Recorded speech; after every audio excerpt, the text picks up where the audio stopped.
Alright, so today we are framing and building the bed frame for the van, and before we do that we've got to take these wall coverings that the van came with. Those need to come off.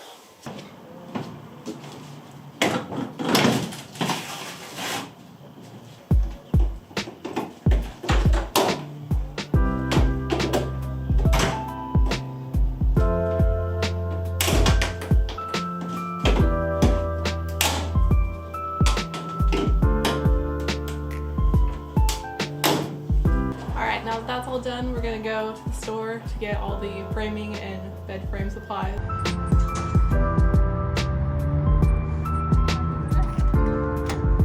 So the first thing we're doing is we're building the floating bed frame.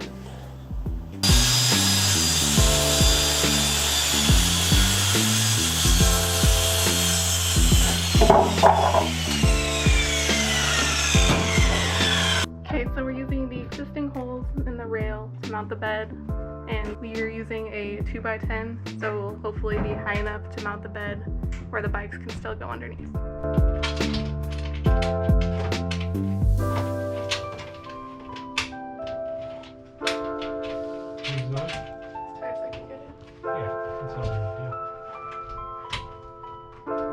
Alright, mine's on.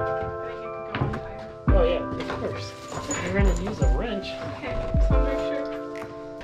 This side is done. We ended up having to put bolts from the inside of the rail coming out, but it is mounted, and now we're on to the other side.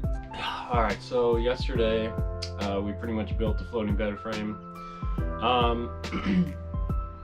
The one thing I want to do today is run some slats running lengthwise underneath, just to give the middle of the bed some more support. So we got to go to Depot and get some of those brackets that will hold the 2x4s. I think I'm going to run 6 of them. I want to make it pretty beefy. And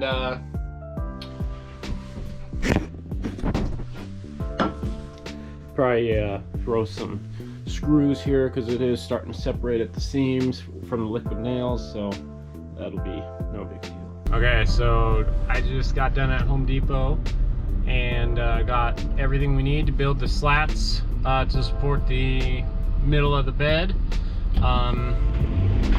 Super excited. And the other thing that's awesome is we just scheduled a climb tonight, so I'll be able to test it out tonight before we go on our climb. So awesome. Alright, so what I did was I bought 12 of these guys, and these are just going to hold the 2x4 flush up against the top of where we have our floating bed frame. So if you do the same thing that I'm doing here, it's actually super easy because the 2x4 sits flush at the top of that bracket, and so there's no extra measuring. You just need to put that bracket to where it's going to end at the top of that 2x10 that you've used to create your floating frame. Hopefully that makes sense. So I just have to put another one on this side real quick, and then I'm going to measure the distance between the two and cut my 2x4s. So the doctor said I can lift 2 pounds with my left arm because of the injury I had in the mountains. And so basically I'm a month out from my next appointment. He said it's not healing the way he wants it to be healing. It's a little bit scary because if he has to go in and do reconstructive surgery, he said most likely he'll have to get a shoulder replacement. And that's terrifying because, you know, I definitely don't want that. He said with the kind of activities that we do, I'll probably have to get another replacement, and less time than the average person would have to get, you know, another replacement. So I'm still super young. I really hope that doesn't happen.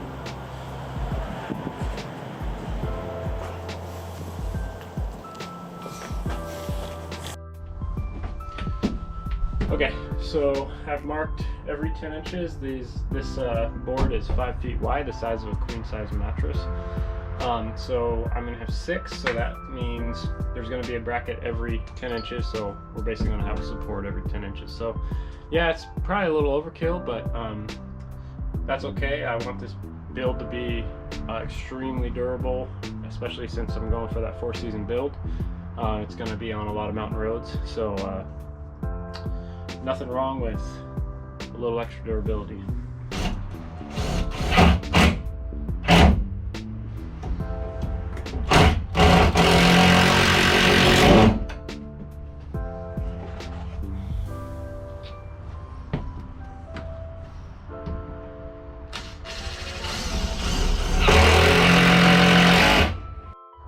Alright, so this side is complete. I just gotta put them on the other side now and then cut the boards to the same length as this and we'll be done.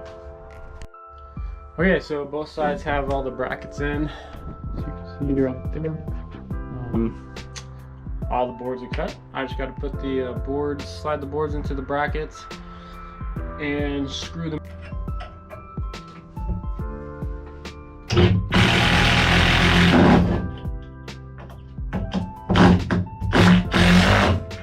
Because it's a queen bed and so it's 5 feet wide, like I said earlier, the regular sheet of plywood widthways is only 4 feet, so we had to add an extra foot here. So there's going to be a seam, and you don't have to do this.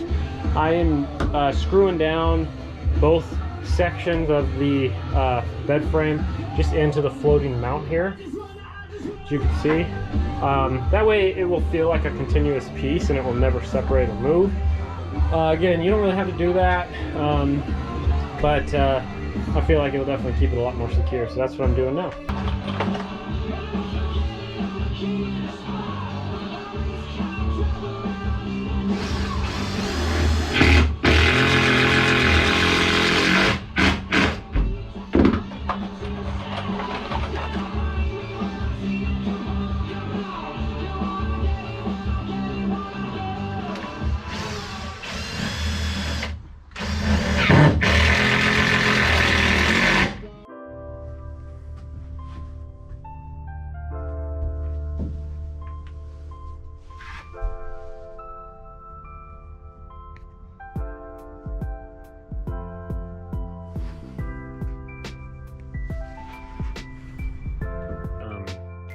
My GoPro 8 was stolen while I was filming this. I stepped inside, came out and it was gone. So most of my footage on building the frame and is gone. So I hope you enjoy the video anyways. Now we're having to frame the floor now that the sides and the roof is done, or the ceiling.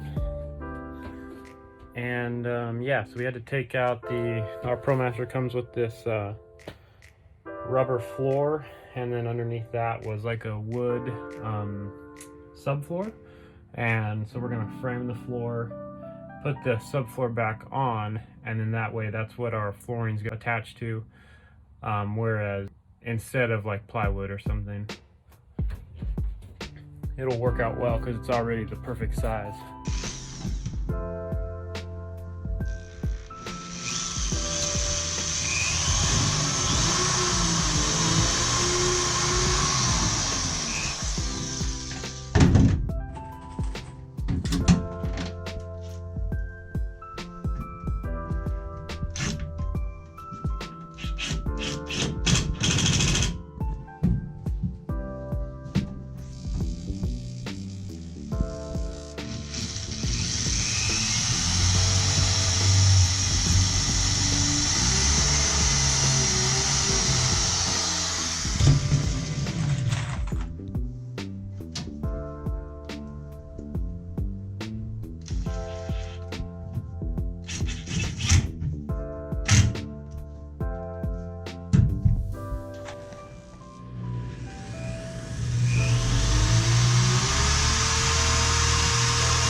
my gosh.